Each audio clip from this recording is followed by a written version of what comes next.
Okay, well, hello everyone, welcome back, welcome to our channel Learners Pro by Reshma. Right, ఇవాళ మన సెషన్లో మీ ఎగ్జామినేషన్కి పనికొచ్చే విధంగా అంటే హెచ్ఎస్సి అయినా అదేవిధంగా రైల్వేస్ అయినా ఏ ఎగ్జామినేషన్ అయినా ఏపీ హైకోర్టు ఏ ఎగ్జామినేషన్కి సంబంధించి అయినా సరే యూనియన్ బడ్జెట్ ఈ year union budget that is 2025-26 ఆ బడ్జెట్ అనేది చాలా ఇంపార్టెంట్ కాబట్టి ఆ బడ్జెట్లో జస్ట్ కీ హైలైట్స్ తీసుకొని ఇన్ డీటెయిల్ ఎక్స్ప్లెయిన్ చేయబోతున్నాను. This is very very important for your examination కాబట్టి క్లియర్గా వినండి. అలా కాదని చెప్పేసి అక్కర్లేదని మేము చదువుకుంటామనంటే it's up to you, no problem. కాకపోతే జస్ట్ నేను ఓవరాల్ బడ్జెట్ లెంతీ సెషన్ లాగా బడ్జెట్ స్పీచ్ మొత్తం చెప్పట్లేదు, జస్ట్ బడ్జెట్లో కీ హైలైట్స్ మనం చదువుకునేటప్పుడు కూడా కీ హైలైట్సే చదువుకుంటాం. అందుకే బడ్జెట్లో ఉన్నటువంటి కీ హైలైట్స్ దాని అంటే ఇది వరకు స్టార్టింగ్ పార్ట్ ఏంటి దానితో పాటు ఇవన్నీ కూడా డిస్కస్ చేయబోతున్నాను ఇవాళ మన సెషన్లో. ఫస్ట్ బడ్జెట్ గురించి స్టార్టింగ్ పార్ట్ మనం డిస్కస్ చేద్దాం. వాట్ ఎగ్జాక్ట్లీ బడ్జెట్ మీన్స్, అసలు బడ్జెట్ అంటే ఏంటి అని అంటే ఇప్పుడు మన భారతదేశంలో మనకు వచ్చినటువంటి రెవెన్యూ గవర్నమెంట్కి ఎంతైతే ఆదాయం వస్తుందో అది ట్యాక్సెస్ నుంచి అయినా పెన్షన్ ఫండ్స్ నుంచి అయినా డిఫరెంట్ సోర్సెస్ నుంచి వచ్చేటువంటి గవర్నమెంట్కి వచ్చేటువంటి రెవెన్యూ దానిని ఏమంటారు రిసీట్స్ అని అంటారు అనమాట ఎకనామిక్ భాషలో. ఆ రిసీట్స్ నుంచి గవర్నమెంట్ ఎంత స్పెండ్ చేస్తుంది ప్రజల కోసం అని చెప్పి అది స్కీమ్స్ రూపంలో అయినా సబ్సిడీస్ రూపంలో అయినా శాలరీస్ రూపంలో అయినా సరే గవర్నమెంట్ ఎంత స్పెండ్ చేస్తుంది, అట్లా గవర్నమెంట్కి వచ్చేటువంటి రిసీట్స్ అండ్ గవర్నమెంట్ మన మీద వెచ్చించేటువంటి ఎక్స్పెండిచర్, రిసీట్స్ కమ్ ఎక్స్పెండిచర్ దానినే మనం ఏమంటాము అని అంటే బడ్జెట్ అని అంటాం. Receipts plus expenditure that is termed as budget. అది కూడా annual level per every year గవర్నమెంట్కి వచ్చేటువంటి రెవెన్యూ అండ్ దాంట్లోంచి స్పెండ్ చేసేటువంటి ఎక్స్పెండిచర్ దానిని ఓవరాల్గా బడ్జెట్ అని చెప్పేసి అని అంటారు. మన భారత రాజ్యాంగంలో ఎక్కడ కూడా బడ్జెట్ అన్న పేరు ఎగ్జాక్ట్గా ఎక్కడ యూజ్ చేయలేదు. జస్ట్ మనకి ఏమని ఉంటుంది అని అంటే యాన్యువల్ ఫినాన్షియల్ స్టేట్మెంట్, బడ్జెట్ బదులు యాన్యువల్ ఫినాన్షియల్ స్టేట్మెంట్ అని మాత్రమే ఉంటుంది. ఇది ఏ ఆర్టికల్ ప్రకారం అండి అని అంటే article 112. This is also very very important. Article 112 annual financial statement అని ఉంటుంది. తర్వాత మనకి వేరే ఇంపార్టెంట్ ఆర్టికల్స్ కూడా ఉన్నాయి. ఆర్టికల్ 113 దేని గురించి అని అంటే ఇప్పుడు ప్రెసిడెంట్ యొక్క పర్మిషన్ లేకుండా గ్రాంట్ అన్నది ఇవ్వబడదు. అన్లెస్ అంటిల్ ప్రెసిడెంట్ పర్మిషన్ ఉంటే మాత్రమే గ్రాంట్ అన్నది సాధ్యపడుతుంది. That is article 113. ఆర్టికల్ 114 వచ్చేసి ఏంటి అని అంటే consolidated fund of India. Consolidated fund of India తెలుసు కదండి. What do you mean by consolidated fund of India? Consolidated fund, contingency fund అని చెప్పేసి రెండు రకాల ఫండ్స్ ఉంటాయి. Consolidated fund of India, consolidated fund of India అంటే ఏంటి అని అంటే బేసిక్లీ మనకి ఇప్పుడు గవర్నమెంట్ ఈ పార్లమెంట్లో ఉండేటువంటి మెంబర్స్కి అదేవిధంగా గవర్నమెంట్ ఎంప్లాయీస్కి వాళ్ళకి ఇచ్చేటువంటి శాలరీస్ అవన్నీ కూడా కన్సాలిడేటెడ్ ఫండ్ ఆఫ్ ఇండియా నుంచి తీసుకుంటారనమాట. గవర్నమెంట్కి వచ్చేటువంటి రెవెన్యూ రిసీట్స్ అన్నీ కూడా కన్సాలిడేటెడ్ ఫండ్ ఆఫ్ ఇండియాలోనే జమ అవుతుంది. కంటింజెన్సీ ఫండ్ ఆఫ్ ఇండియా, అది కంటింజెన్సీ ఫండ్ ఆఫ్ ఇండియాకి దీనికి తేడా ఏంటి అంటే దీంట్లో నుంచి స్పెండింగ్ అన్నది జరుగుతుంది. రిసీట్స్ రూపంలో ఇన్కమ్ వస్తుంది, దాని నుంచి శాలరీస్ రూపంలో స్పెండింగ్ కూడా జరుగుతుంది. కంటింజెన్సీ ఫండ్ అని అంటే ఇప్పుడు ఎప్పుడైనా అత్యవసర ఎమర్జెన్సీ సిచ్యువేషన్స్ వస్తాయి, అత్యవసర పరిస్థితులు లైక్ డిజాస్టర్ లైక్ సిచ్యువేషన్స్ వచ్చాయనుకోండి, అలాంటప్పుడు గవర్నమెంట్ ఆ ఫండ్ నుంచి కొంచెం అమౌంట్ని తీసి ఖర్చు పెడుతుంది అనమాట. That is contingency fund of India. Contingency fund కూడా ఖచ్చితంగా పార్లమెంట్ పర్మిషన్, కంటింజెన్సీ ఇప్పుడు కన్సాలిడేటెడ్ ఫండ్ ఆఫ్ ఇండియాకి పార్లమెంట్ పర్మిషన్ అన్నది తప్పనిసరి. Where as contingency fund of ఇండియాకి అట్లాంటి రిస్ట్రిక్షన్స్ ఏం అవసరం లేదు. It comes under article 267. ఇవి ఇంపార్టెంట్ పాయింట్స్. ఇంకా బడ్జెట్ గురించి చెప్పాలంటే మన భారతదేశంలో మొట్టమొదటి బడ్జెట్ని ఎప్పుడు ప్రవేశపెట్టారండి అని అంటే ఫస్ట్ జనరల్ బడ్జెట్ దీనిని ఏ సంవత్సరంలో ప్రవేశపెట్టారు? That was introduced in the year 1947. జనరల్గా మనకి ఇప్పుడు బడ్జెట్ అయితే 1 ఫిబ్రవరిన ప్రజెంట్ చేస్తున్నారు. ఇది వరకు అయితే February last day of February present చేసేవారు. దాని తర్వాత ఎప్పుడు 1 ఫిబ్రవరికి మార్చారో అది కూడా నేను చెప్తాను. సో ఈ మొట్టమొదటి బడ్జెట్ని ఎప్పుడు ప్రవేశపెట్టారు అని అంటే November 26 నాడు నవంబర్ 26, 1947. ఎవరు? షణ్ముఖం శెట్టి గారు దీనిని ప్రవేశపెట్టారు. ఈయన Shanmukham Shetty was the first finance minister of independent India. Budget ఎవరు ప్రవేశపెడతారు? ఫినాన్స్ మినిస్టర్ గారే ప్రవేశపెడతారు. అట్లా షణ్ముఖం శెట్టి గారు వచ్చి మొట్టమొదటి బడ్జెట్ ని ప్రవేశపెట్టారు. అయితే railway budget, general budget initially separate ఉండేవి. దాని తర్వాత ఆ రెండింటిని క్లబ్ చేశారు.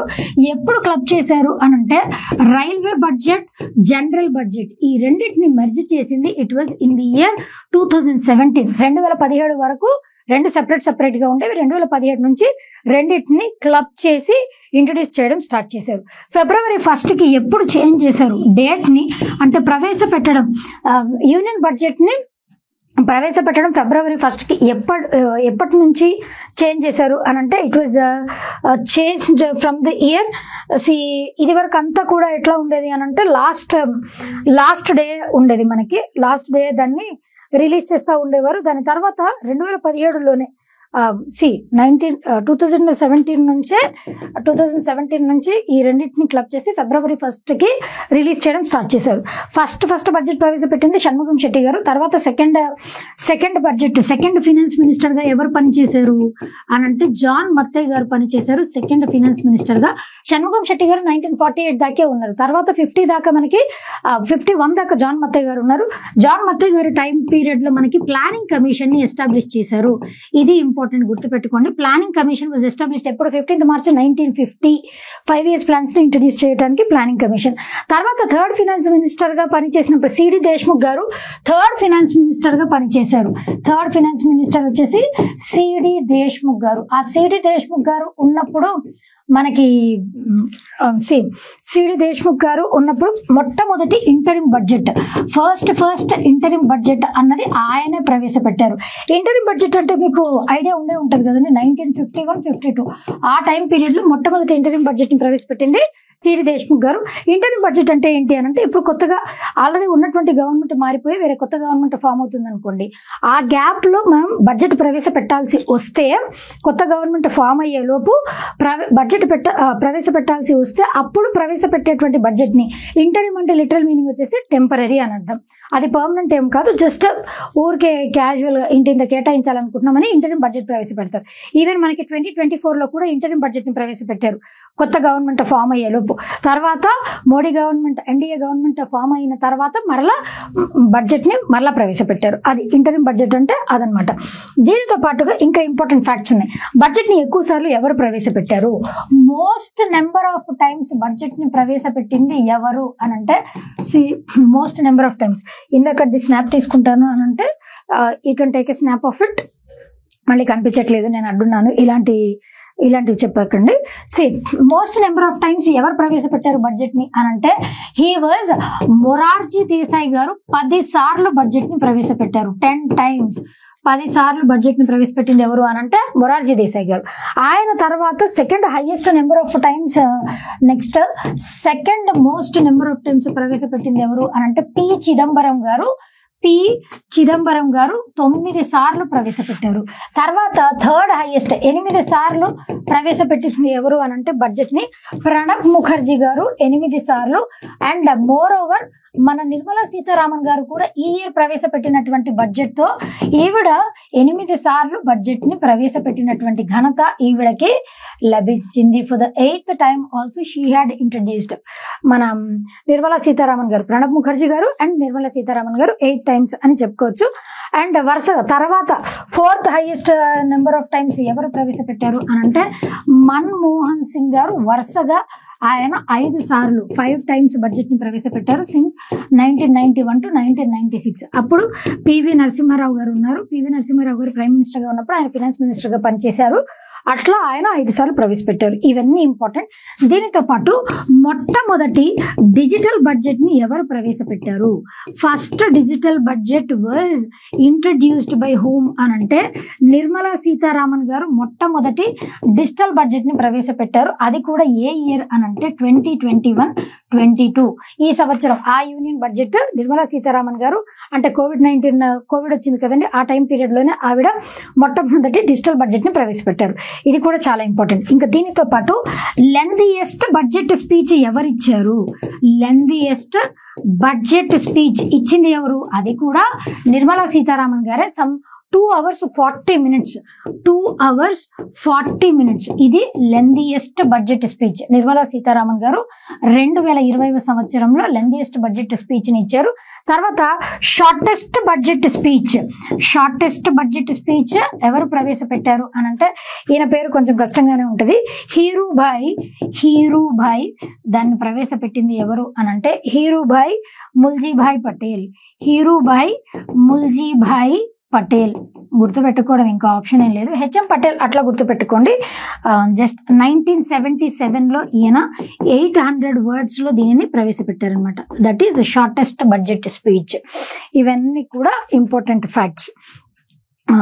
All these are important points. Budget అంటే ఏంటి? Annual financial statement. దాంట్లో ఏముంటాయి? అదేవిధంగా బడ్జెట్ ని ప్రిపేర్ చేసేది ఎవరండి? Department of economic affairs under ministry of finance.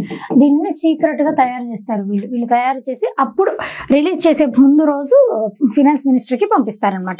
Department of economic affairs under ministry of finance. ఇది వరకు బడ్జెట్ యూకే టైం ఫాలో అయ్యి మనం సాయంత్రం 5 PM కి ప్రవేశపెట్టేవాళ్ళం. తర్వాత ఏం చేశారంటే, ఇప్పుడు బడ్జెట్ ని ఫిబ్రవరిలో ప్రవేశపెట్టగానే బడ్జెట్ అయిపోదు. ఎందుకంటే మనకి యాన్యువల్ ఫినాన్షియల్ ఇయర్ అన్నది ఎప్పటి నుంచి ఎప్పటి వరకు ఉంటుందండి? ఫినాన్షియల్ ఇయర్ వచ్చేసి April 1st నుంచి March 31st. ఇది కదా ఫినాన్షియల్ ఇయర్. అట్లా February 1st ఎందుకు ప్రవేశపెట్టారనంటే, ఫిబ్రవరి లాస్ట్ కి ప్రవేశపెట్టినప్పుడు ఏం జరుగుతుంది అనంటే, ఆ ప్రవేశపెట్టిన తర్వాత మళ్ళీ ప్రొసీడింగ్స్ జరుగుతాయి, వాదోపవాదాలు జరుగుతాయి పార్లమెంట్ లో. అలా జరిగిన తర్వాత మళ్ళీ దాంట్లో సవరణలు చేయాలి. సవరణలు చేసి April 1st వరకు ఇంప్లిమెంట్ చేయాలి అని అంటే కష్టం అయిపోతుంది. May, June అవుతుంది. అందుకోసం చెప్పేసి February 1st కి దాన్ని పుష్ చేశారనమాట. అలా పుష్ చేసినప్పుడు ఏమవుతుంది అని అంటే, ఒక 2 నెలలు దానికి టైం పడుతుంది. కాబట్టి February, March డిస్కస్ చేసుకున్న April 1st financial year starting నుంచి ఆ బడ్జెట్ ని ఇంప్లిమెంట్ చేయొచ్చు. అందుకే February 1st ప్రవేశపెట్టారు. ఆ డేట్ ని చేంజ్ చేశారనమాట. ఇవన్నీ కూడా బడ్జెట్ కి సంబంధించి ఇంపార్టెంట్ ఫ్యాక్ట్స్. బడ్జెట్ ని ఎవరు ప్రవేశపెడతారు అని అంటే, ఇట్ వాజ్ ఆ బడ్జెట్ స్పీచ్ ఇచ్చేది ఫినాన్స్ మినిస్ట్రీ. కాకపోతే మనకి పార్లమెంట్ లో బడ్జెట్ లే ఆఫ్ చేసేది ఎవరు అనంటే, it was done by president of India. ఇవన్నీ ఇంపార్టెంట్ ఫ్యాక్ట్స్ అనమాట. లాంగెస్ట్ బడ్జెట్, షార్టెస్ట్ బడ్జెట్, ఎక్కువ నెంబర్ ఆఫ్ టైమ్స్ ఎవరు ప్రవేశపెట్టారు, ఫస్ట్ బడ్జెట్ ఎవరు ప్రవేశపెట్టారు, ఇప్పుడు రీసెంట్ బడ్జెట్ ఎవరు ప్రవేశపెట్టారు? నిర్మలా సీతారామన్ గారు. బడ్జెట్ కి ఇంకొక పేరు కూడా ఉంది. దట్ ఈజ్ బహికథ అని అంటారు. బహికథ అంటే నథింగ్ బట్ బడ్జెట్ ని రెడ్ కలర్, ఇది వరకు అయితే రెడ్ కలర్ క్లాత్ లో ర్యాప్ చేసుకొని వచ్చేవారు అనమాట. రెడ్ కలర్ క్లాత్ ఉంటది కదా, అది ఆ రెడ్ కలర్ క్లాత్ లో ర్యాప్ చేసుకొని వచ్చేవారు. ఇప్పుడు ఏం చేస్తున్నారు? సూట్ కేసు పట్టుకొని వస్తారు. అది కూడా రెడ్ కలర్ లోనే ఉంటది. కావాలంటే మీరు తీక్షణంగా గమనించండి, మీకు అర్థమైపోతుంది. ఇప్పుడు బడ్జెట్ లో ఉన్నటువంటి కీ హైలైట్స్ గురించి మాట్లాడదాం. ఈ స్నాప్ కావాలంటే కూడా తీసుకోండి. All these points are very very important. గుర్తుపెట్టుకోవాల్సిందే, మనకి ఇంకో ఆప్షన్ ఏమీ లేదు. That is very very important, right. దీని తర్వాత మనం నెక్స్ట్ బడ్జెట్ కీ హైలైట్స్ లోకి ఎంటర్ అయిపోదాం, రైట్. ఇప్పుడు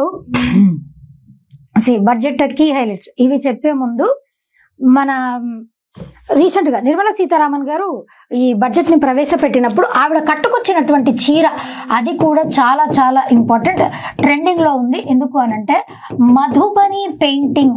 ఆ చీర మీద ఏ పెయింటింగ్ ఉంది అనంటే, Madhubani painting or Mithila painting. Madhubani అన్న మిథిలా పెయింటింగ్స్ అన్న బోత్ ఆర్ సేమ్. ఏ స్టేట్ కి చెందిన పెయింటింగ్స్ ఇవి? బీహార్ స్టేట్ కి చెందినవే మధుబని ఆర్ మిథిలా పెయింటింగ్స్. దులారీ దేవి అని చెప్పేసి ఆవిడకి పద్మశ్రీ అవార్డు గెలుచుకున్నారు. 2020-2021 ఆ ఇయర్ పద్మశ్రీ అవార్డు గెలుచుకున్నటువంటి ఆవిడ చేత్తో తయారు చేసినటువంటి ఆ చీరని మన నిర్మలా సీతారామన్ గారికి గిఫ్ట్ గా ఇస్తే, ఆవిడ రీసెంట్ గా ఈ మొన్న బడ్జెట్ లో ఆ చీరను కట్టుకొని వచ్చారు. ఆ బడ్జెట్ ఆ రోజు కట్టుకొచ్చినటువంటి శారీ కూడా చాలా న్యూస్ లో ఉంది. దాంట్లో మీకు ఎగ్జామినేషన్ పాయింట్ ఆఫ్ వ్యూ ఏమని అడుగుతారు, చీర రంగు ఏంటి అట్లా అడగర్లేండి. కాకపోతే దాని మీద ఉన్నటువంటి పెయింటింగ్, ఆ మధుబని పెయింటింగ్ లేదా మిథిలా పెయింటింగ్ ఏదైతే ఉందో, అది ఏ స్టేట్ కి చెందినటువంటి ఆర్ట్, దాన్ని ఎవరు ప్రజెంట్ చేశారు? దులారీ దేవి. ఆవిడకి పద్మశ్రీ అవార్డు ఎప్పుడు లభించింది? ఇవన్నీ కూడా important facts. This is also important. సరే, రైట్. ఇప్పుడు మనం కీ హైలైట్స్ లోకి వెళ్ళిపోదాం. సేమ్ బడ్జెట్ వచ్చేసి budget opening lines, A country is not just it's soil, country is it's people. అంటే దేశం అంటే మట్టి కాదు, దేశం అంటే మనుషులే. గురజాడ అప్పారావు గారు చెప్పినటువంటి ఆ లైన్స్ నే ట్రూ ట్రాన్స్లేట్ చేస్తే ఇంగ్లీష్ లోకి అదే వస్తుంది, గురజాడ అప్పారావు గారు. That is opening lines. ఇట్లాంటివి కూడా ఒక్కొక్కసారి మనకి ఎగ్జామినేషన్ లో అడుగుతూ ఉంటారు.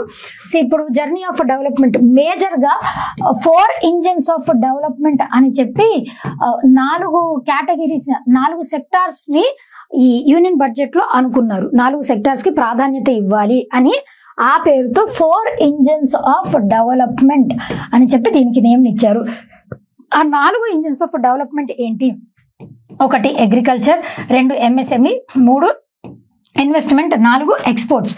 అగ్రికల్చర్, ఎంఎస్ఎంఈ అంటే micro small medium enterprises, investments లో అండ్ ఎక్స్పోర్ట్స్ మీద ఈ 4 ఇంజిన్స్ ఆఫ్ డెవలప్మెంట్ లాగా పరిగణించారు. కాబట్టి ఎగ్జామినేషన్ లో మీకు ఏవి ఇంజిన్స్ ఆఫ్ డెవలప్మెంట్ కేటగిరీలోకి రావు, ఇలా కూడా ఎగ్జామినేషన్ లో అడగొచ్చు. కాబట్టి చాలా జాగ్రత్తగా గుర్తుపెట్టుకోవాలి.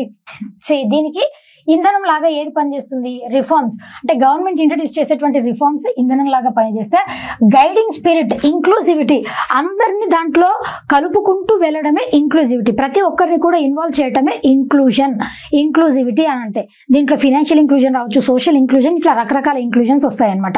అంటే రిమోట్ ఏరియాలో ఉన్నటువంటి వాళ్ళని కూడా కలుపుకుంటూ వెళ్ళడాన్ని ఇంక్లూజివిటీ అని అంటారు.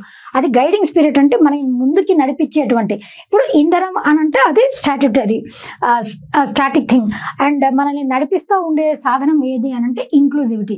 డెస్టినేషన్, మన ఫైనల్ డెస్టినేషన్ వచ్చేసి ఏది అని అంటే వికసిత్ భారత్. అది కూడా ఏ ఇయర్ వరకు? By the year 2047. ఎందుకనంటే 1947 లో మన ఇండియాకి ఇండిపెండెన్స్ వచ్చింది. 2047 కి ఎన్ని ఇయర్స్ కంప్లీట్ అవుతాయండి? మన భారతదేశానికి ఇండిపెండెన్స్ వచ్చి 100 ఇయర్స్ కంప్లీట్ అవుతాయి. కాబట్టి ఆ సెంచరీ కంప్లీట్ అయ్యే వరకు వికసిత్ భారత్ అని అంటే విమెన్ డెవలప్ చేయాలి, హెల్త్ ని, న్యూట్రిషన్, ఇట్లా రకరకాల ఎడ్యుకేషన్, ఈ రంగాలన్నింటిలో కూడా మనం అంటూ డెవలప్డ్ నేషన్ లాగా ఉండాలి. ఆల్రెడీ ఇప్పుడు మన భారతదేశం డెవలపింగ్ నేషన్ లాగా ఉంది కాబట్టి దాన్ని డెవలప్డ్ నేషన్ లాగా ఉండాలని చెప్పేసి వికసిత్ భారత్ 2047 అది టార్గెట్ గా పెట్టుకుంటుంది. రైట్. దాని తర్వాత ఆస్పిరేషన్స్, అసలు మన మోటివ్స్, మన గోల్స్ ఏంటి? ఈ వికసిత్ భారత్ అచీవ్ అవ్వాలి అని అంటే గోల్స్ వచ్చేసి ఏంటి అని అంటే యాక్సలరేట్ గ్రోత్ ని ఎన్హాన్స్ చేయాలి, పెంచాలి. ఇంక్లూజివ్ డెవలప్మెంట్ ని సెక్యూర్ గా ఉంచాలి. దాంతోపాటు enhance spending power of India's rising middle class వాళ్ళ సంఖ్య పెరుగుతుంది కాబట్టి వాళ్ళ స్పెండింగ్ పవర్ ని ఇంక్రీజ్ చేయాలి. స్పెండింగ్ పవర్ ని ఎప్పుడు పెంచగలుగుతాం? మనం బాగా సంపాదించినప్పుడు. బాగా ఎప్పుడు సంపాదించగలుగుతాం? ఎంప్లాయ్మెంట్ ఆపర్చునిటీస్ ఉన్నప్పుడు. ఎంప్లాయ్మెంట్ ఆపర్చునిటీస్ ఎప్పుడు ఉంటాయి? బాగా ప్రొడక్షన్ బాగా ఉత్పత్తి బాగా ఉన్నప్పుడు, ఎక్స్పోర్ట్స్ మనం ఎక్కువగా చేస్తున్నప్పుడు, అలాంటప్పుడు మన ఎకానమీ అనేది గ్రో అవుతూ ఉంటది అనమాట. తర్వాత ఇన్విగరేట్ ప్రైవేట్ సెక్టర్. ఇన్విగరేట్ అంటే నథింగ్ బట్ దాని లిటరల్ మీనింగ్ వచ్చేసి ఏంటి అని అంటే growth of private sector investments. Private రంగాల్లో ఇన్వెస్ట్మెంట్స్ ని పెంచాలి. ఇంకొకటి అప్లిఫ్ట్ హౌస్ హోల్డ్ సెంటిమెంట్స్ ని పెంచాలి. అంటే అక్కడ దాకే ఉంచకుండా, ఆ జస్ట్ సెంటిమెంట్స్ లాగానే ఉంచకుండా వాటిని ఎకనామిక్ గ్రోత్ కి పనికొచ్చే విధంగా వాడుకోవాలి అన్నది మోటో అన్నమాట. ఇంకా next development measures focusing on 4 things. ఇందాక మనం చెప్పుకున్నాం 4 ఇంజిన్స్ అని చెప్పేసి. ఆ 4 ఇంజిన్స్ లో నలుగురి మీద ఫోకస్ చేయటం. ఆ నలుగురు వచ్చేసి ఎవరు అని అంటే గరీబ్ అంటే లిటరల్ మీనింగ్ వచ్చేసి ఎవరంటే పువర్. అదే విధంగా యూత్ మీద నెక్స్ట్ ఫోకస్. ఇంకొక థర్డ్ వన్ వచ్చేసి ఎవరు అని అంటే అన్నదాత అని ఎవరిని అంటాం? ఫార్మర్స్ ని అన్నదాత అని చెప్పేసి అని అంటాం. నారి అంటే ఎవరండి? Women. Nari nothing but women. ఈ నలుగురు మీద ఫోకస్ చేయాలి, ఈ నలుగురు యొక్క డెవలప్మెంట్ మీద ఫోకస్ చేయాలి అని చెప్పి ఇక్కడ టోటల్ గా 5 గోల్స్ ఇచ్చారు. చూసారా? ఈ 5 గోల్స్ చాలా చాలా చాలా ఇంపార్టెంట్, వెరీ వెరీ ఇంపార్టెంట్. ఈ బడ్జెట్ PDF అనేది నేను మీకు ఇస్తాను. ఇక్కడ వైట్ కలర్ బోర్డు మీద అంత క్లారిటీ లేకపోయినా దాంట్లో చూసుకుంటూ నేను చెప్పేది గమనించండి. ఫస్ట్ వన్ వచ్చేసి national mission on high yielding seeds. High yielding seeds అని అంటే high yielding variety of seeds మనం ఎప్పుడు యూజ్ చేసాం? గ్రీన్ రెవల్యూషన్ రెవల్యూషన్ లో high yielding variety of seeds ని మొట్టమొదటిసారి యూజ్ చేశాం. ఫాదర్ ఆఫ్ గ్రీన్ రెవల్యూషన్ అని ఎవరికి పేరు? ఎంఎస్ స్వామినాథన్ గారికి పేరు. గ్లోబల్ లెవెల్లో ఫాదర్ ఆఫ్ గ్రీన్ రెవల్యూషన్ అని ఎవరిని అంటాం? నార్మన్ బోర్లాగ్ ని ఫాదర్ ఆఫ్ గ్రీన్ రెవల్యూషన్ అని చెప్పేసి అని అంటారు. ఇది కూడా వెరీ వెరీ ఇంపార్టెంట్, గుర్తుపెట్టుకోండి. ఇక్కడ హై ఈల్డింగ్ సీడ్స్ ని అంటే targeted development and propagation of seeds with high yield, pest resistant, climate resistance. అదే హై ఈల్డింగ్ సీడ్స్ తో బెనిఫిట్స్ వచ్చేసి ఏంటి అని అంటే ఈల్డ్ ఎక్కువగా వస్తుంది, అంటే పెస్ట్ నుంచి ఈ క్రిమి కీటకాల వాటి నుంచి కూడా రెసిస్టెన్స్ ఎక్కువగా ఉంటుంది వాటికి. అదే విధంగా హై ఈల్డ్ తో పాటు క్లైమేట్ రెసిలియన్స్, అంటే ఇప్పుడు వరి పంట ఉందండి, బాగా నీరుంటే మాత్రమే వరి పండించడానికి అవుతుంది. అలా కాకుండా వరిలో మనం హై ఈల్డింగ్ సీడ్స్ ని ప్రవేశపెట్టామనుకోండి, ఎక్కువ నీళ్లు లేకపోయినా కూడా జస్ట్ లైక్ మిల్లెట్స్ లాగా మనకి తక్కువ నీటితో కూడా పెరగగలుగుతాయి. అట్లా ఎటువంటి క్లైమేట్ కైనా తట్టుకొని ఉండగలవు. అది మాన్సూనే ఉండాల్సిన పని లేదు. మాన్సూన్ అయినా, రెయినీ అయినా, వింటర్ అయినా, సమ్మర్ సీజన్ అయినా, ఎలాంటి సీజన్ అయినా తట్టుకోగలిగేటువంటి కెపాసిటీ హై ఈల్డింగ్ సీడ్స్ కి ఉంటుంది. అది national mission on high yielding seeds. Next second one వచ్చేసి ఏంటి అని అంటే enhanced credit through KCC, Kisan credit card. ఈ కాన్సెప్ట్ ని ఎప్పుడు ఇంట్రడ్యూస్ చేశారు అని అంటే it was introduced by ministry of health and family welfare in association with NABARD, national bank for agriculture and rural development. వాళ్ళతో కొలాబ్ అయ్యి ministry of agriculture and farmers welfare దీనిని 1998వ సంవత్సరంలో దీన్ని ప్రవేశపెట్టారు. అంటే అగ్రికల్చర్ రిలేటెడ్ యాక్టివిటీస్ ఎవరైతే చేస్తారో వాళ్ళకి ఒక క్రెడిట్ కార్డ్ని ఇచ్చి సోయింగ్ సీజన్ నుంచి హార్వెస్ట్ అయ్యేంత వరకు ప్రతి దశలోనూ వాళ్ళకి ఆ క్రెడిట్ పనికి వచ్చేలాగా ఒక కార్డ్ని ఇస్తారనమాట. మనం నార్మల్గా క్రెడిట్ కార్డ్ ఎలాగైతే వాడుకుంటామో ఫార్మర్స్కి ఇచ్చేటువంటి క్రెడిట్ కార్డ్ని కిసాన్ క్రెడిట్ కార్డ్ అని చెప్పేసి అని అంటారు. తర్వాత దీనిని కేవలం ఫార్మింగ్ యాక్టివిటీస్ మాత్రమే కాకుండా నాన్ ఫార్మింగ్ యాక్టివిటీస్కి కూడా దీనిని ఇంక్లూడ్ చేశారు. అది ఏ సంవత్సరం నుంచి ఇంక్లూడ్ చేశారు అని అంటే it was included since the year 2004. Non farming activities కి కూడా దీనిని ఇంక్లూడ్ చేశారనమాట 2004వ సంవత్సరం నుంచి. తర్వాత మన నరేంద్ర మోడీ గారు వచ్చిన తర్వాత దీనిని రివైజ్డ్ కేసీసీ అని ప్రవేశపెట్టారు. Revised Kisan credit card scheme అని చెప్పేసి ఆ లిమిట్ పెంచి దాన్ని ఇంట్రడ్యూస్ చేశారు. ఇవన్నీ ఇంపార్టెంట్. ఎన్హాన్స్డ్ క్రెడిట్ కార్డ్, దీని ద్వారా షార్ట్ టర్మ్ లోన్స్, ఎంతమంది ఫార్మర్స్ కి షార్ట్ టర్మ్ లోన్స్ ప్రొవైడ్ చేయాలనుకుంటున్నారంటే 7.7 ఫార్మర్స్ కి, ఫిషర్మెన్ కి, డైరీ ఫార్మర్స్ కి విత్ ఎన్హాన్స్డ్ లోన్ ఆఫ్ ఎంత, ఇప్పుడు లోన్ ఎంత ఇస్తారు దీని ద్వారా అని అంటే 5 లక్షల రూపాయల వరకు లోన్ ఇస్తారు. ఇది వరకు అంత ఉండేది కాదు, ఇప్పుడు 5 లక్షల రూపాయల వరకు లోన్ ఇస్తారనమాట. ఫార్మర్స్ కి మాత్రమే కాదు, ఫిషర్మెన్ కి, డైరీ ఫార్మర్స్ కి, వాళ్ళందరికీ కూడా అందజేస్తారు. అది ఎన్హాన్స్డ్ కిసాన్ క్రెడిట్. మీకు ఎగ్జామినేషన్ లో ఇప్పుడు కిసాన్ క్రెడిట్ కార్డు ద్వారా ఎంత లోన్స్ రూపంలో ఇవ్వనున్నారు, ఈ బడ్జెట్ లో ప్రవేశపెట్టారంటే 5 లక్షలు. ఇది సెకండ్ వన్. థర్డ్ వన్ వచ్చేసి ఏంటి అని అంటే prime minister Dhan Dhaanya Krishi Yojana. Prime minister Dhan Dhaanya Krishi Yojana, this is also very important. Developing agri districts programme. దీని ద్వారా టోటల్ గా ఎన్ని డిస్ట్రిక్ట్స్ ని సెలెక్ట్ చేస్తారు అని అంటే 100 డిస్ట్రిక్ట్స్ ని సెలెక్ట్ చేసి దాంట్లో 1.7 crore ఫార్మర్స్, 100 డిస్ట్రిక్ట్స్. ఈ నెంబర్ గుర్తు పెట్టుకోండి, ఈ క్వశ్చన్ అడగొచ్చు. ఎన్ని డిస్ట్రిక్ట్స్ ని ధన్ ధాన్య కృషి యోజన ద్వారా డెవలప్ చేయాలని గవర్నమెంట్ బడ్జెట్ లో ప్రవేశపెట్టింది అని అంటే 100 డిస్ట్రిక్ట్స్ ని సెలెక్ట్ చేసి వాటిని డెవలప్ చేయాలని అనుకుందనమాట government. That is Dhan Dhaanya Krishi Yojana. ఇది వచ్చేసి ఇది ఇన్స్పిరేషన్ దేని నుంచి డ్రా చేసుకుంది అని అంటే ఈ drawn inspiration from aspirational district programme. Aspirational district programme అని చెప్పేసి ఒక కాన్సెప్ట్ మనం 2018వ సంవత్సరంలో ఈ కాన్సెప్ట్ ని ఇంట్రడ్యూస్ చేశారు. ఆస్పిరేషనల్ డిస్ట్రిక్ట్ ప్రోగ్రామ్ అని అంటే అండర్ డెవలప్డ్ డిస్ట్రిక్ట్స్ ఏవైతే ఉంటాయో వాటిని డెవలప్ చేయాలి. న్యూట్రిషన్ రంగంలో, హెల్త్ రంగంలో, ఎడ్యుకేషన్ రంగంలో, ఫెసిలిటీస్ రంగంలో, అన్ని రంగాల్లో దాన్ని డెవలప్ చేయాలి. దట్ ఈస్ ఆస్పిరేషనల్ డిస్ట్రిక్ట్ అంటే. దాని నుంచి ఇన్స్పిరేషన్ తీసుకొని దీనిని 100 డిస్ట్రిక్ట్స్ ని సెలెక్ట్ చేసి ఆ డిస్ట్రిక్ట్స్ లో ఉన్నటువంటి పేద రైతుల్ని ఐడెంటిఫై చేసి వాళ్ళని డెవలప్ చేసేటువంటి ఒక ప్రయత్నం. That is third one. ఇంకొకటి mission for cotton productivity. Cotton ఉత్పత్తిని ఇంప్రూవ్ చేసేటువంటి ప్రొడక్టివిటీ. ఎన్ని ఇయర్స్ మిషన్ అనుకున్నారు? 5 సంవత్సరాల mission, 5-year mission to facilitate improvements in productivity and sustainability of cotton farming. Cotton ఉత్పత్తి, కాటన్ ప్రొడక్షన్ కి ఈవెన్ మనకి ఇండిపెండెన్స్ నేషనల్ మూవ్మెంట్ నుంచి కూడా కాటన్ రంగం, కాటన్ ప్రొడక్షన్ లో, కాటన్ టెక్స్టైల్స్ లో మన భారతదేశానికి పెట్టిందే పేరు. ఈవెన్ అహ్మదాబాద్ ని ఏమని అంటారండి, కాటన్ రంగంలో దీనిని మాంచెస్టర్ ఆఫ్ ఇండియా అని చెప్పేసి అంటారు. మాంచెస్టర్ యూకేలో ఉంది. అట్లా మన భారతదేశంలో దేన్ని అంటారు, మాంచెస్టర్ ఆఫ్ ఇండియా అని అహ్మదాబాద్ అంటారు. ఇది కూడా ఇంపార్టెంట్, గుర్తుపెట్టుకోండి. 5-year మిషన్ కాటన్ ప్రొడక్టివిటీని ఎన్హాన్స్ చేయడానికి ఒక 5 సంవత్సరాల మిషన్ ఇంట్రడ్యూస్ చేశారు. ఇంకొకటి makhana board in Bihar. This is very very very very important. Makhana board ఎక్కడ అనంటే బీహార్. ఎందుకు అనంటే మన భారతదేశంలో మఖనా అన్నది దిస్ ఈజ్ వాటర్ లిల్లీలో ఒక రకమైనటువంటి వాటర్ లిల్లీ. దాని నుంచి ఒక సీడ్స్ జనరేట్ అవుతాయి ఆ లిల్లీస్ నుంచి. ఆ సీడ్స్ ని మనం ఇప్పుడు పాప్కార్న్స్ ని మేజ్ నుంచి పాప్కార్న్స్ ఎట్లా అయితే పట్ పాప్కార్న్ అవుతుందో అలాగే ఈ పూల్ మఖనా అని అంటాం దాన్ని. సీడ్స్ నుంచి తయారయ్యేదే మఖనా. దీనికి ఇంకొక పేరు ఏంటి అనంటే బ్లాక్ డైమండ్ అని కూడా దీనికే పేరు. బ్లాక్ డైమండ్ అని కూడా దీనికే పేరు అనమాట. మనకి ఇండియా లెవెల్లో మొత్తం 80% ఆఫ్ పూల్ మఖనా అన్నది బీహార్లో ఉన్నటువంటి 5 డిస్ట్రిక్ట్స్ నుంచి, ఒక 4 డిస్ట్రిక్ట్స్ నుంచే అది కూడా బీహార్ నుంచి తయారవుతుంది. అందుకే మఖనా బోర్డుని బీహార్ లో ఎస్టాబ్లిష్ చేయాలని గవర్నమెంట్ అనుకున్నది. To be set up to improve production, processing, value addition, marketing and organisation of FPOs, farmer producing organisations. అది FPOs అని అంటే వీటన్నిటిని అంటే ఇప్పుడు ఉత్పత్తి చేయడం మాత్రమే కాదు, ఉత్పత్తి చేసిన తర్వాత దానికంటూ ఒక మార్కెట్ వాల్యూ ఇవ్వాలి. ఇప్పుడు ఫుల్ మఖనా అన్నది దాంట్లో ఫ్యాట్ చాలా తక్కువ ఉంటుంది, కార్బ్స్ అండ్ ప్రోటీన్స్ ఎక్కువగా ఉంటాయి. అందుకని తెలిసిపోయి జనాలందరికీ అవేర్నెస్ వచ్చి ఇది వరకు దానికి 100 రూపాయల విలువ ఉంటే ఇప్పుడు 10 to 12 రెట్లు ప్రైస్ కూడా పెరిగిపోయింది అనమాట. అందుకే గవర్నమెంట్ అట్లా డిమాండ్ ఉన్నటువంటి దానిని మనం క్యాష్ చేసుకోవాలి అని చెప్పి ఫుల్ మఖనా బోర్డుని బీహార్లో ఎస్టాబ్లిష్ చేయాలని గవర్నమెంట్ అనుకుంది. ఇది కూడా చాలా important.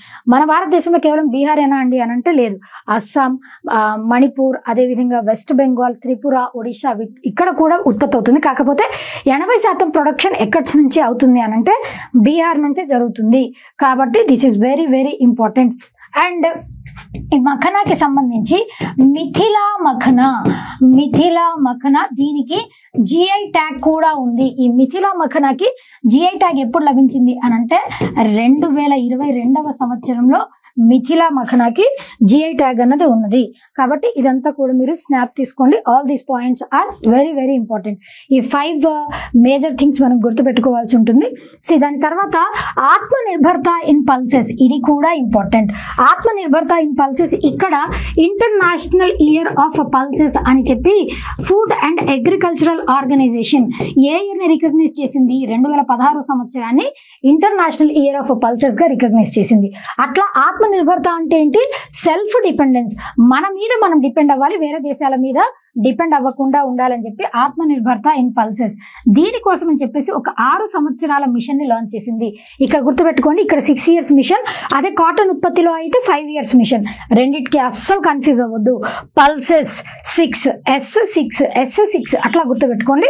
6 years mission with special focus. దేని మీద స్పెషల్ ఫోకస్, తువర్ కందిపప్పు, ఉరద్ అంటే మినపప్పు, అదేవిధంగా మసూర్ దాల్ అంటే పెసరపప్పు. ఎంఫసైజింగ్ డెవలప్మెంట్, అదేవిధంగా ప్రోటీన్ కంటెంట్ కోసం, ప్రొడక్టివిటీ పెంచడం కోసం, స్టోరేజ్ని, వీటన్నిటి కోసం అని చెప్పేసి ఆత్మనిర్భరత ఇన్ పల్సెస్. ఎన్ని ఇయర్స్ మిషన్ అనుకుంది గవర్నమెంట్ అనంటే 6 years మిషన్.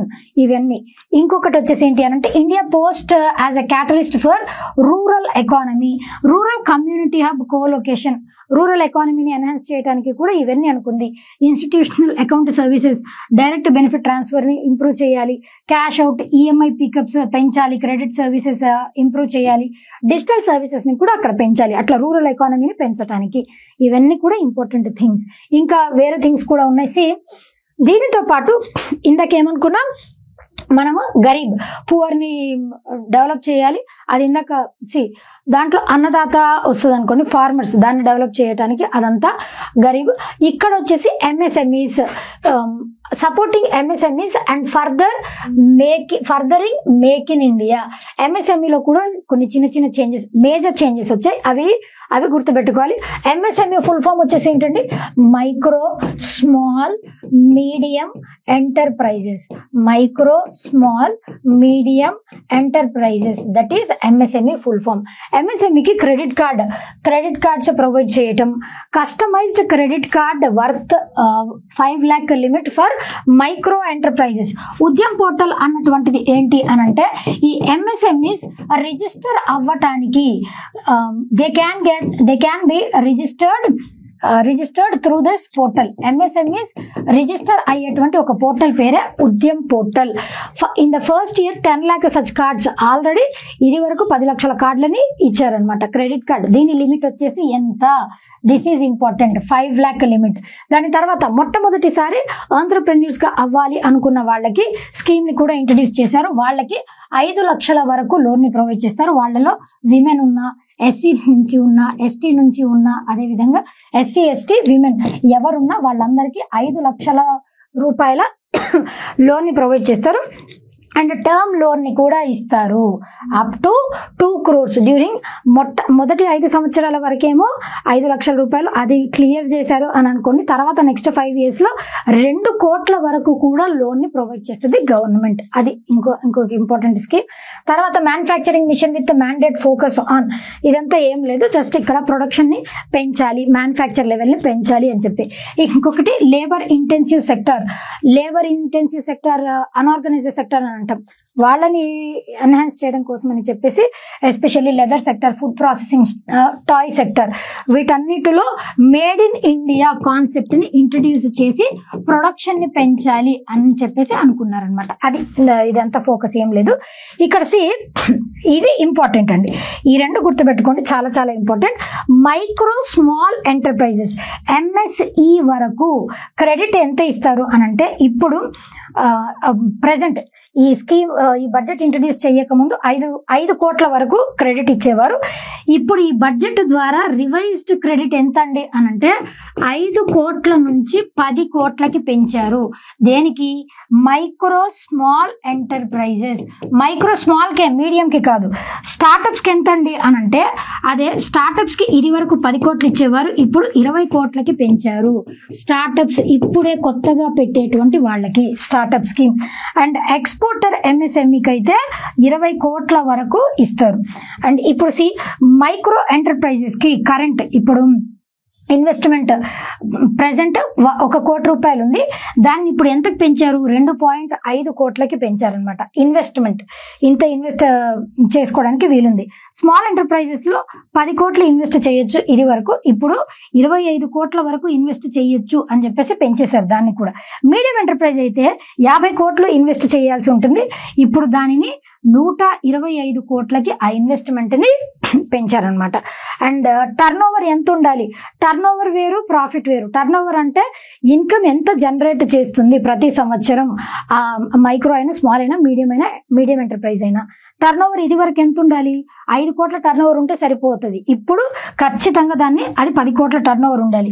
ఇది వరకు స్మాల్ అయితే 50 కోట్ల టర్న్ ఓవర్, ఇప్పుడు 100 కోట్లకి పెంచారు.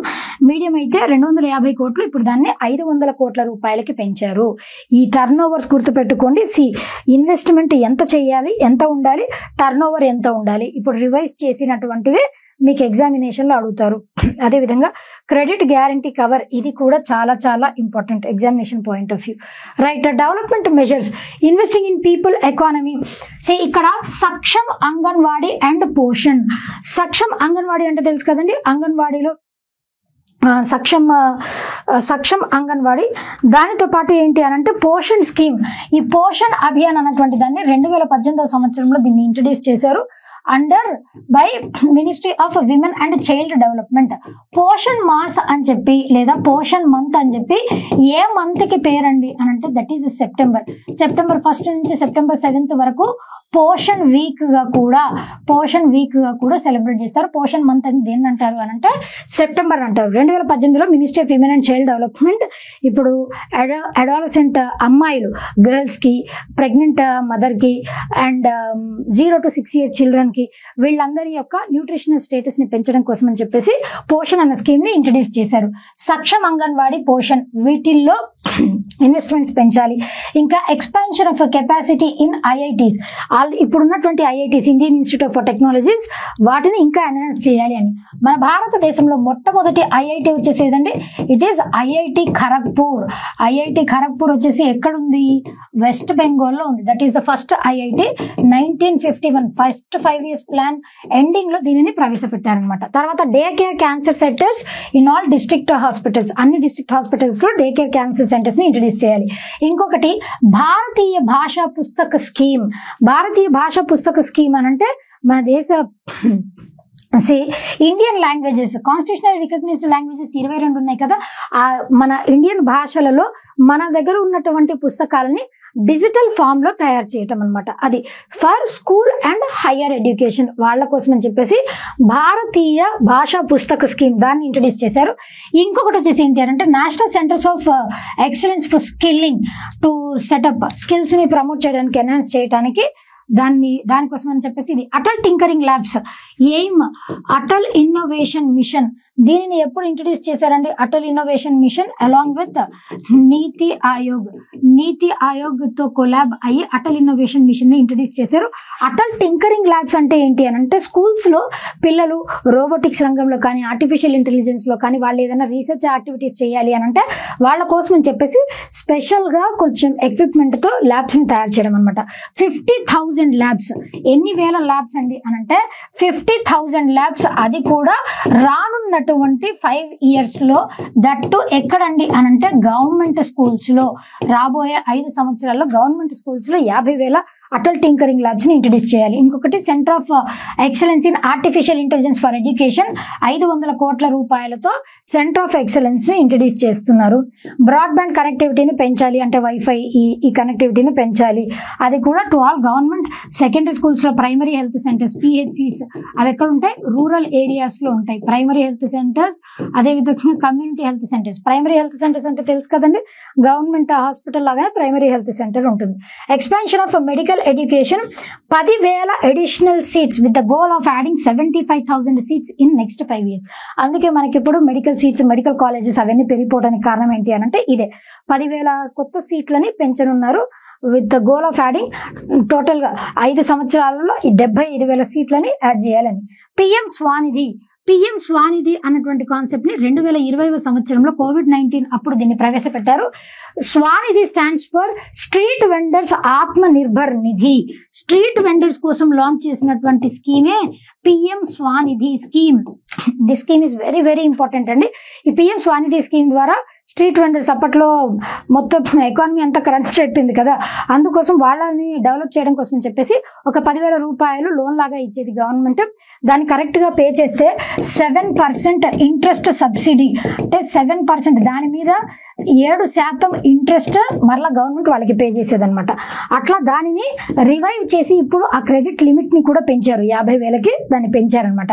To be revamped with enhanced loans from banks, UPI linked credit cards, వీటన్నిటి ద్వారా లోన్స్ ఎక్కువ చేశారనమాట. Welfare of online platform workers. Registration of e-Shram portal.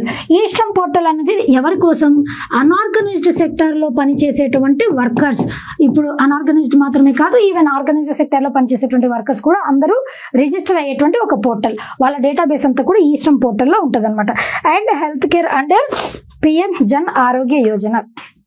ఇదంతా కూడా ఇంపార్టెంట్. నేనేం అడ్లేను కదండి, మీరు నోట్ చేసుకోవడానికి, రాసుకోవడానికి. రైట్, నెక్స్ట్ వన్ ఇంకా investing in people economy innovation. దీంట్లో వచ్చేసి support to states for infrastructure with an అవుట్లే of 1.5 lakh crores. 50 year interest free loans, 50 సంవత్సరాల వరకు ఇంట్రెస్ట్ ఫ్రీ లోన్స్ ని ప్రొవైడ్ చేస్తుంది స్టేట్స్ కి. అంటే ఇప్పుడు మన ఆంధ్రప్రదేశ్ తీసుకోండి, అమరావతిని క్యాపిటల్ గా డెవలప్ చేయాలని అనుకుంటుంది. అయితే అలాంటి వాటికి ఇంట్రెస్ట్ ఫ్రీ లోన్స్ ని ప్రొవైడ్ చేయడం, స్టేట్స్ ని డెవలప్ చేయడం కోసం అని చెప్పేసి స్టేట్స్ కోసం లోన్.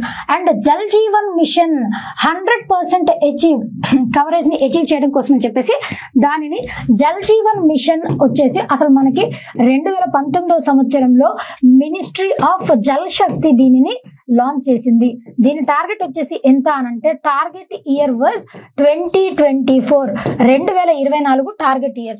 దీని ద్వారా ఏంటి అనంటే ప్రతి ఒక్కరికి కూడా 55 litres of drinking water per day కల్పించాలి. అది రూరల్ ఏరియాస్ లో ఉన్నటువంటి ప్రతి ఇంటికి కూడా ట్యాప్ వాటర్ కనెక్షన్ ని అందజేయాలి. దీంతో పాటు ఇది దీని మోటో 2024 వరకు అచీవ్ అవ్వాలి అని. అట్లా అచీవ్ అయినటువంటి మొట్టమొదటి స్టేట్ ఏదండి అనంటే first state to achieve 100% coverage under Jal Jeevan mission Goa. అదేవిధంగా అండమాన్ నికోబార్, డామన్ అండ్ డయ్యూ ఇవన్నీ కూడా ఈ యూటీస్ కూడా అచీవ్ అయ్యాయి. దాని తర్వాత తెలంగాణ కూడా అచీవ్ అయింది. గోవా, తెలంగాణ ఇట్లాంటి చాలా స్టేట్స్ జల్ జీవన్ మిషన్ ని అచీవ్ అయ్యాయి. అయితే ఆ 2024 కాకుండా దీనిని 2028కి ఎక్స్టెండ్ చేసింది. ఇది కూడా క్వశ్చన్ లాగా ఎగ్జామినేషన్ లో అడగొచ్చు. 2028 వరకు ఎక్స్టెండ్ చేశారు. పవర్ సెక్టర్ లో కూడా రిఫార్మ్స్ ని తీసుకొని వచ్చారు. ఏంటి అని అంటే డిస్ట్రిబ్యూషన్ రిఫార్మ్స్ ని పెంచడానికి అడిషనల్ బారోయింగ్ కూడా తీసుకొచ్చి 0.5% ని ఎన్హాన్స్ చేసింది. అంతే, అంతకుమించి అవసరం లేదు. Asset monetisation plan, backed capital ఇది అవసరం లేదు. అర్బన్ ఛాలెంజ్ ఫండ్ ఎన్ని లక్షల కోట్లు వెచ్చించింది అర్బన్ ఏరియాస్ కోసం అనంటే సిటీస్ ని డెవలప్ చేయడానికి 1,00,000 కోట్లు అంతవరకు గుర్తుపెట్టుకోండి. మ్యారిటైమ్ డెవలప్ చేయడానికి ఫండ్ ఉంది. న్యూక్లియర్ ఎనర్జీని డెవలప్ చేయడానికి ఫండ్. ఉడాన్ వచ్చేసి ఏంటి అనంటే Ude Desh ke Aam Nagrik, Ude Desh ke Aam Nagrik. This is also very very very important scheme. It was implemented by ministry of civil aviation వాళ్ళు దీన్ని ఇంప్లిమెంట్ చేస్తారు. దీనిని ఎప్పుడు ఇంట్రడ్యూస్ చేశారు ఉడాన్ ని అనంటే 2017. దీని స్పాన్ వచ్చేసి డ్యూరేషన్ వచ్చేసి ఎంతండి అనంటే 10 సంవత్సరాలు. ఆ 10 సంవత్సరాలు కాకుండా ఇప్పుడు ఇంకొక 10 సంవత్సరాలకి ఎక్స్టెండ్ చేశారు. 2027 వరకు కంప్లీట్ అయిపోతుంది కదా, అలా కాకుండా ఇంకొక 10 years కి దాన్ని ఎక్స్టెండ్ చేశారు. ఉడే దేశ్ కి ఆమ్ నాగరిక్ అంటే ఏంటి అంటే కామన్ మ్యాన్ కూడా ఈ ఎయిర్వేస్ ని యూటిలైజ్ చేసేలాగా, టికెట్ ఫేర్ ని ప్రైజెస్ ని తగ్గించి వాళ్ళు కూడా యూజ్ చేసుకునేలాగా, అండ్ అదే విధంగా కనెక్టివిటీ లేనటువంటి ప్రాంతాల్లో కూడా కనెక్ట్ అయ్యేలాగా చేయటానికి ఈ ఉడాన్ అన్నటువంటి స్కీమ్ ని లాంచ్ చేశారనమాట. అది కూడా ఇంపార్టెంట్. 10 years కి నెక్స్ట్ 10 years కి ఎక్స్టెండ్ చేశారు. ఇవన్నీ గుర్తుపెట్టుకోవాలి. All these are very important. దానితో పాటు future needs of Bihar green field airport. Bihar కోసం అని చెప్పేసి green field airport, green field, brown field అని చెప్పేసి 2 రకాలు ఉంటాయండి. గ్రీన్ ఫీల్డ్ అంటే ఏంటి అని అంటే అసలు అక్కడ ఏం లేకపోతే స్క్రాచ్ నుంచి డెవలప్ చేసేటువంటి దానినే గ్రీన్ ఫీల్డ్ అంటారు. బ్రౌన్ ఫీల్డ్ అంటే ఏంటంటే ఆల్రెడీ ఉన్న దాన్ని రివైవ్ చేస్తే బ్రౌన్ ఫీల్డ్ అని చెప్పేసి అంటారు. That is the difference between green field and brown field. ఇక్కడ బీహార్ లో గ్రీన్ ఫీల్డ్ ఎయిర్పోర్ట్ ని డెవలప్ చేయాలి. Financial support for western Kosi ERM projects కోసం వాళ్ళకి ఫినాన్స్ ప్రొవైడ్ చేయగలగాలన్నమాట. ఇంకొకటి స్వామి fund 2. This is also very important. స్వామి ఫుల్ ఫామ్ గుర్తుపెట్టుకోండి. స్పెషల్ విండో ఫర్ స్వామి అంటే special window for affordable and mid income housing. That is స్వామి అన్నటువంటి దాన్ని 2019వ సంవత్సరంలో మినిస్ట్రీ ఆఫ్ ఫైనాన్స్ దీనిని ఇంప్లిమెంట్ చేస్తూ లాంచ్ చేసింది. దీని ద్వారా ఏంటి అనంటే 15,000 కోట్ల రూపాయలు expeditious completion of 1 lakh dwelling units and through blended finance దీని ద్వారా ప్రొవైడ్ చేయనున్నారు. దట్ ఈస్ స్వామి ఫండ్. అది గుర్తుపెట్టుకోండి. Special window for affordable and mid income housing areas వాటిని డెవలప్ చేయడం కోసం అని చెప్పేసి దీనిని. And top 50 tourist destination sites to be developed. States లో టాప్ 50 టూరిస్ట్ డెస్టినేషన్స్ డెవలప్ చేయాలి. స్ట్రీమ్ లైన్ ఈ వీసా ఫెసిలిటీస్ ని పెంచాలి. స్కిల్ డెవలప్మెంట్ ప్రోగ్రామ్స్ ని పెంచాలి. Performance linked incentives to states. This is very important. What do you mean by performance linked incentives? PLIs అంటే ఏంటి? ఇప్పుడు ప్రొడక్షన్ లింక్డ్ ఇన్సెంటివ్స్ ఉంది.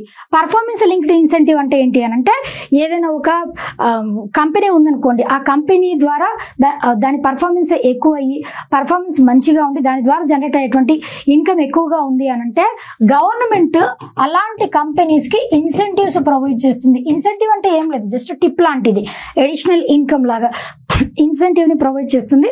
అట్లా పర్ఫార్మెన్స్ లింక్డ్ ఇన్సెంటివ్స్ స్టేట్స్ కి ఇస్తుంది government. And Mudra loans for home stays. Mudra loan micro units development and refinance agency. Mudra loans ఇది వరకు 10 లక్షల వరకు లోన్స్ ఇచ్చేవాడు. ఇప్పుడు ఆ లోన్స్ ని 20 లక్షలకి పెంచారు. శిశు కిషోర్, తరుణ్ అని చెప్పేసి 3 ఉండేవి. ఇప్పుడు తరుణ్ ప్లస్ ని కూడా ఇంట్రడ్యూస్ చేశారు. 20 లక్షల వరకు ఆ లోన్ ని కూడా ఎన్హాన్స్ చేశారు. ముద్ర ఇంట్రడ్యూస్ చేసింది 2015వ సంవత్సరంలో. ఇప్పుడు 10 సంవత్సరాలు కంప్లీట్ అయిపోయింది 2025కి. ఇది కూడా ఇంపార్టెంట్ గుర్తుపెట్టుకోండి. ఆ ముద్ర లోన్స్ ని పెంచడం, is of travel and connectivity, tourist destination లో ఇవన్నీ కూడా పెంచడం. స్నాప్ కావాలంటే తీసుకోండి, this is also important. Right, next one, PM research fellowship. IITs లో ఇండియన్ ఇన్స్టిట్యూట్ ఆఫ్ సైన్సెస్ లో ఎవరైతే రీసెర్చ్ యాక్టివిటీస్ ని కండక్ట్ చేస్తారో వాళ్ళకి ఫెలోషిప్ ని ప్రొవైడ్ చేస్తుంది గవర్నమెంట్ యూత్ కోసం అని చెప్పేసి. ఇవన్నీ gene bank for crop germ plasm, second gene bank with 10 lakh germ plasm to be setup for food and national security, food security కోసం అని చెప్పేసి జీన్ బ్యాంక్ ని ప్రొవైడ్ స్టార్ట్ చేయనున్నారు. ఇంకా Gyan Bharatam mission, this is also very important, documentation and conservation of manuscripts. ఇప్పుడు ఒకప్పుడు మన హిస్టరీలో చేత్తో రాసినటువంటి ఉన్నాయి కదండి మనోస్క్రిప్ట్స్, వాటన్నిటిని కూడా డాక్యుమెంట్ చేసి ప్రిజర్వ్ చేసి ఉంచడం అనమాట. దాని పేరే జ్ఞాన్ భారతం మిషన్. ఒక డిపాజిటరీ, డిజిటల్ డిపాజిటరీ లాగా పనిచేస్తుంది. That is important. ఇంకా రీసెర్చ్ డెవలప్మెంట్ ఇన్నోవేషన్, దానికోసం 20,000 కోట్ల రూపాయలు కేటాయిస్తుంది. నేషనల్ జియోస్పేషియల్ మిషన్, దీని ద్వారా అండర్ పిఎం గతిశక్తి అంటే కనెక్టివిటీ, రోడ్స్ కనెక్టివిటీ, వీటన్నిటిని పెంపొందించడం, facilitisation of modernisation of land records, urban planning, వీటన్నిటిని ఇన్ఫ్రాస్ట్రక్చర్ ప్రాజెక్ట్స్ కోసం అని చెప్పేసి నేషనల్ జియోస్పేషియల్ మిషన్ ని పెంచారు. ఎక్స్పోర్ట్స్ ని పెంపొందించడానికి ఏమి ఇంట్రడ్యూస్ చేశారు అని అంటే ఎంఎస్ఎంఈస్, వీటిని డెవలప్ చేయడానికి. అదేవిధంగా Bharat trade net, digital public infrastructure, Bharat trade net, international trade ని పెంపొందించడానికి ఇదొకటి భారత్ ట్రేడ్ నెట్. ఇంకొకటి ఏంటి అని అంటే national framework for GCC, global capability centres. GCC అంటే గ్లోబల్ క్యాపబిలిటీ సెంటర్స్, అది ఎమర్జింగ్ టైర్ 2 సిటీస్ వాటిల్లో ప్రవేశపెట్టనున్నారు.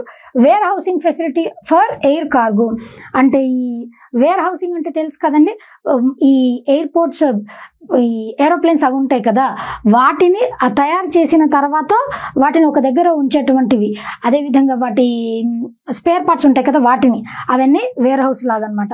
ఆ ఎయిర్ కార్గోకి వేర్ హౌస్ కూడా తయారు చేయటం. ఇది కూడా ఫినాన్స్ ఫర్ గ్రామీణ క్రెడిట్ స్కోర్ ఫ్రేమ్వర్క్.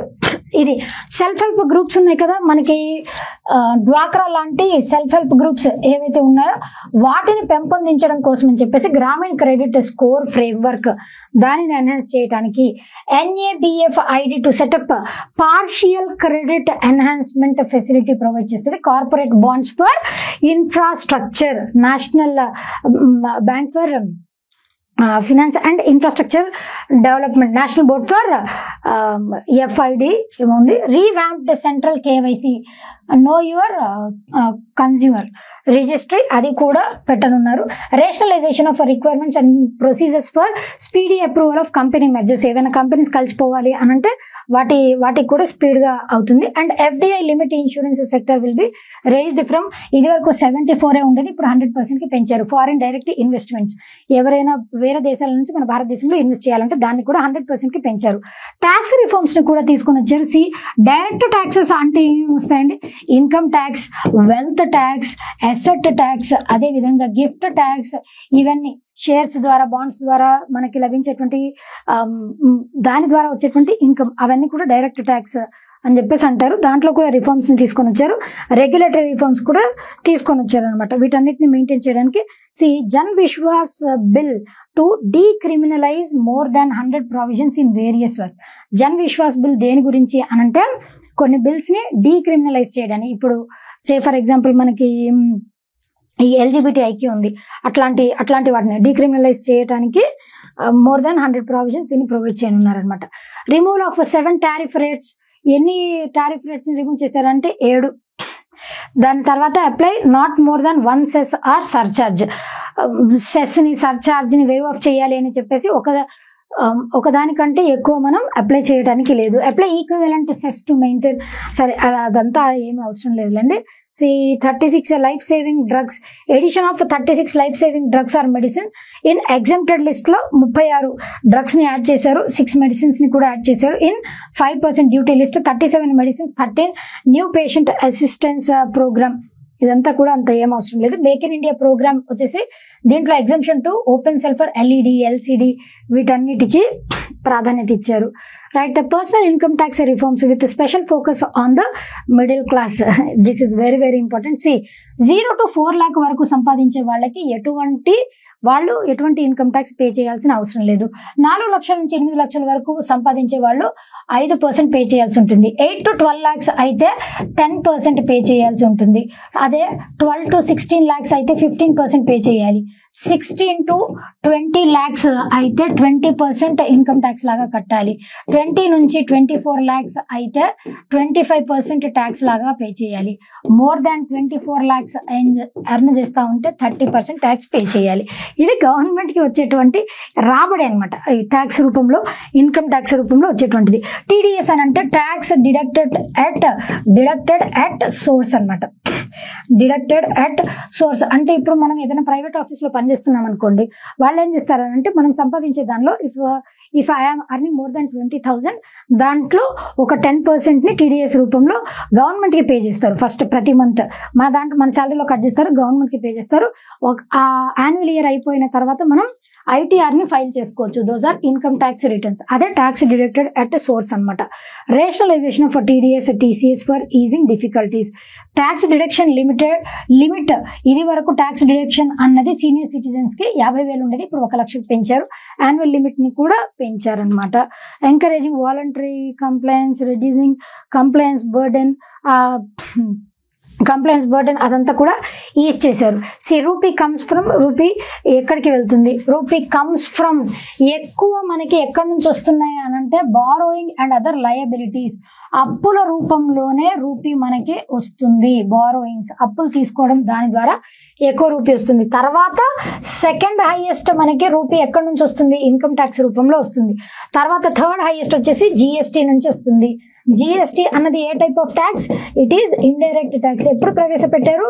1 జూలై 2017 ప్రవేశపెట్టారు GST అన్నది it is destination based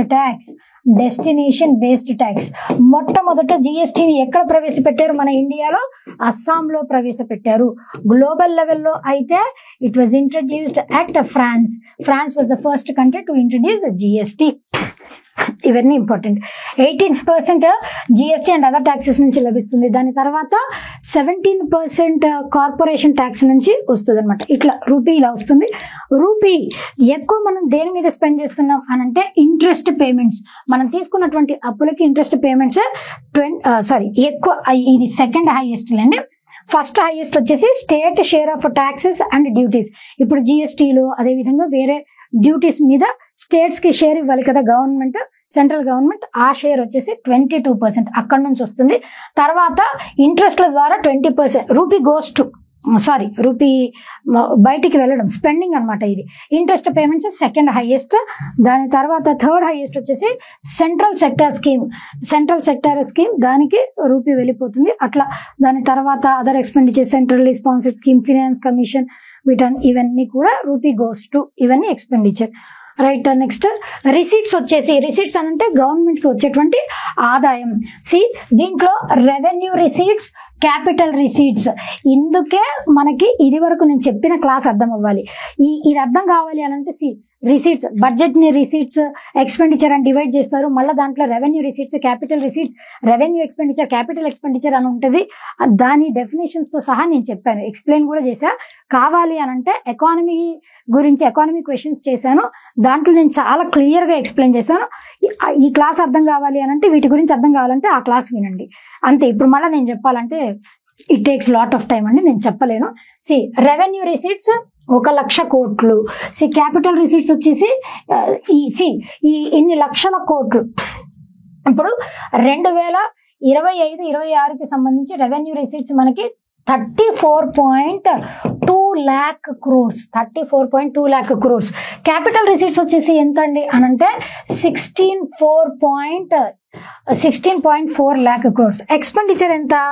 effective capital expenditure వచ్చేసి 15.5 lakh crores. రెవెన్యూ ఎక్స్పెండిచర్ వచ్చేసి 39.4 lakh crores. ఇవన్నీ అసలు ఈ రెవెన్యూ ఎక్స్పెండిచర్ అంటే ఏంటి, రెవెన్యూ రిసీట్స్ అంటే ఏంటి, క్యాపిటల్ ఎక్స్పెండిచర్, ఇవన్నీ అర్థం కావాలి అని అంటే మీరు ఆ క్లాస్ వినడమే. డెఫిసిట్ ట్రెండ్స్ ఇదంతా కూడా అంత అవసరం లేదు. డెఫిసిట్ సర్ప్లస్ అంటే ఏంటి అది గుర్తుపెట్టుకోండి సరిపోతుంది.